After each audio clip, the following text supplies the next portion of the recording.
لبيك لبيك لا شريك لك لبيك إن الحمد والنعمة لك والملك لا شريك لك. بسم اللہ الرحمن الرحیم. رکن یمانی اور حجر اسود کے درمیان یہ دعا پڑھیں.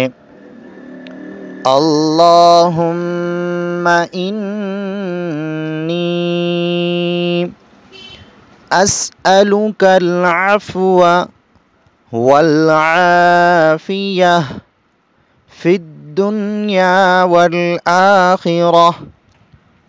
ربنا آتنا فی الدنیا حسنہ وفی الآخرۃ حسنہ وقنا عذاب النار.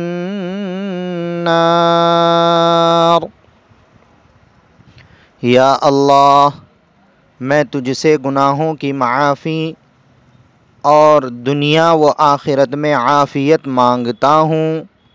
اے ہمارے رب، ہمیں دنیا میں بھی بھلائی عطا فرما اور آخرت میں بھی بھلائی عطا فرما، اور ہمیں آگ کے عذاب سے بچا.